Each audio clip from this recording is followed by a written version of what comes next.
gente, continuando com a nossa resolução da FUVEST 2024, a gente vai para a segunda questão de física da prova X, que era a questão 9. Era já na sequência da que a gente fez anteriormente. Na questão 9, a gente tem a imagem de um circuitinho elétrico com resistorzinhos de verdade. Muito bonitinho. Nas aulas, geralmente, a gente vê só ilustrações, né? De, tipo, aquele zigue-zague ou só um quadradinho. Então, esse é um resistorzinho de verdade.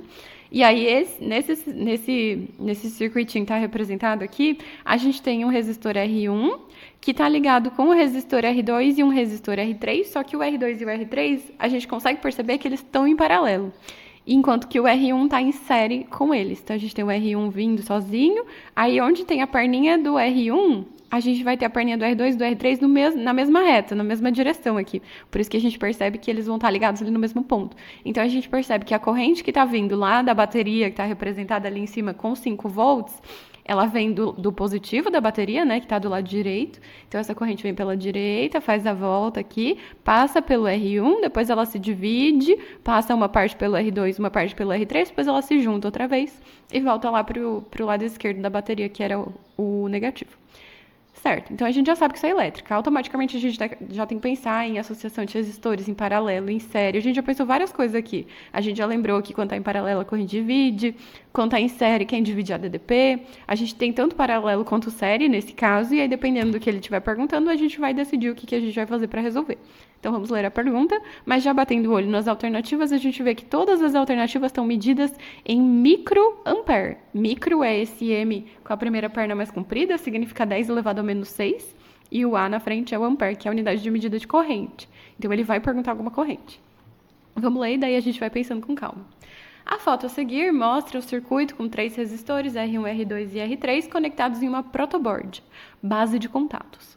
Nesse tipo de placa, os 5 furos de uma mesma linha, indicados pelos retângulos amarelos, que são os que eu estava falando antes, estão em curto, formando os nós do circuito. Então, ele avisou que esses retângulos tinham a mesma diferença de potencial, como a gente já tinha entendido antes. E ele fala que o cabo vermelho e preto, por sua vez, os cabos vermelho e preto, por sua vez, estão conectados aos terminais de uma fonte contínua de 5 volts. Então, a gente tem ali uma bateria normal da que a gente está acostumado. Não é uma corrente alternada, é uma corrente contínua. Aí, embaixo da imagem, ele dá os dados. Ele fala, outros dados, né?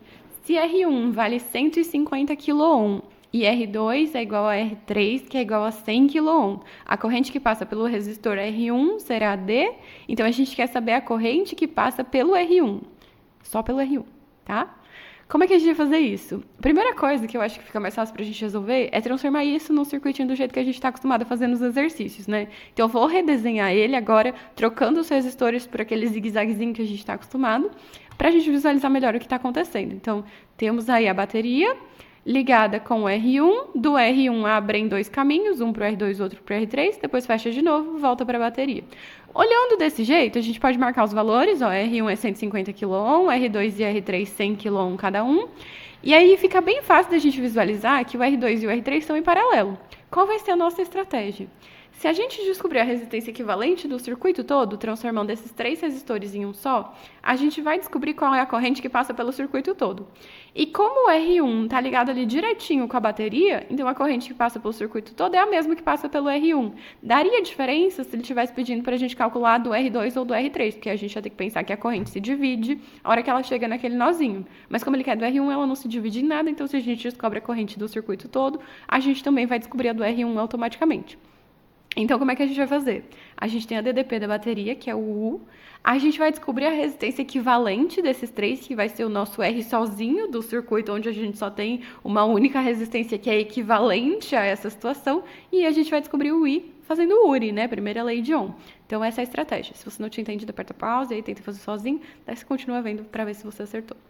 Então, vamos começar pelos 2 em paralelo. Ali, bonitinhos, são paralelos iguais, bem facinho, tranquilo. É só a gente pegar o valor da resistência e dividir por quantos tem, que eles são iguais. O valor da resistência é 100 kΩ e tem 2. Então, a gente vai fazer só R, que é 100, dividido por 2, que é o número de resistores. E 100 dividido por 2 dá 50 kΩ.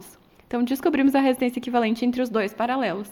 Se você não tivesse lembrado dessa ideia de fazer o valor da resistência dividido por consistência, tem mais duas opções. Você pode fazer produto pela soma, então vai ficar 100 vezes 100 dividido por 100 mais 100, que também ia dar 50.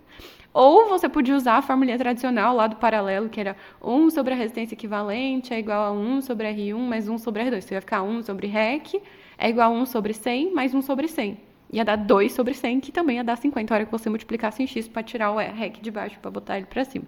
Então, todos os jeitos ia dar 50, vocês escolhiam o que vocês gostavam, mas eu gosto mais desse, por isso que eu pus esse. Certo, então, vamos redesenhar o nosso circuito. Vou fazer bem passo a passo aqui. 50 kΩ vai ser trocado ali pela resistência equivalente entre o R2 e o R3. Então, vou tirar o R2 e o R3 do circuito e vou transformar em um único de 50 kΩ. E aí fica bem na cara que esse 50 tá em série com o 150 que a gente já tinha do R1. E aí, em série, é só a gente somar. Então, eles dois juntinhos, a gente soma, vai dar 150 mais 50, que dá 200. Então, a gente tem uma resistência equivalente de 200 kΩ.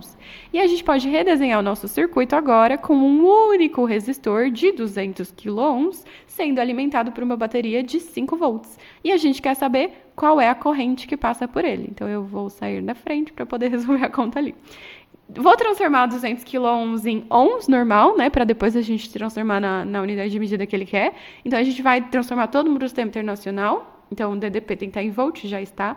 A resistência tem que estar em ohm, sem o quilo. Então, a gente vai transformar o quilo em 1000. Lembra que 1 quilômetro são 1000 metros, 1 quilograma são 1000 gramas, 1 quilolitro são 1000 litros, 1 quilojoule são 1000 joules, 1 quilo ohm são 1000 ohms. Então, como a gente tem 200 quilôhms, vão ser 200 mil ohms. E aí, para não ficar tão grande assim, eu troquei o 1000 por 10 a 3. Então, ficou 200 vezes 10 a 3 ohms. Eu também poderia escrever como 2 vezes 10 a 5 ohms, porque aí eu já junto os dois zeros que tem no 200, na potência já tinha 3 zeros, vai ficar 5 zeros. É isso que eu vou fazer daqui a pouco, tá? E aí, lembrando que a gente quer descobrir a corrente, então a gente quer descobrir o I.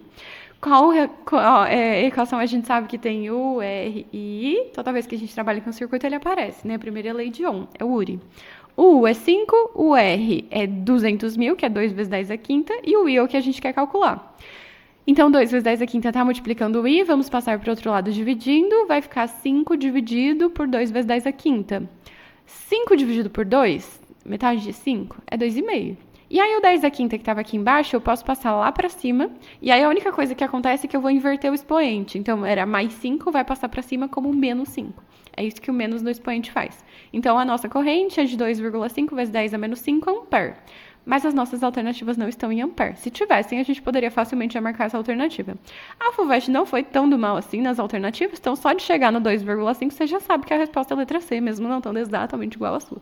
Mas, como é bom a gente saber, para a segunda fase, né, tá aí, vai que aparece de novo, o que a gente tem que fazer para transformar em microampere é deixar a nossa potência como 10 a menos 6, porque micro significa 10 a menos 6. Como é que eu faço para a minha potência ficar 10 a menos 6? Eu tenho que dividir a potência por 10, porque aí vai diminuir mais 1 na potência.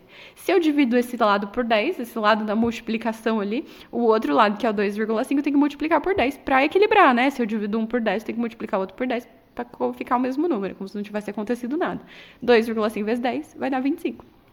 Então, a nossa corrente é 25 vezes 10 a menos 6 ampere, que é a mesma coisa que 25 microampere.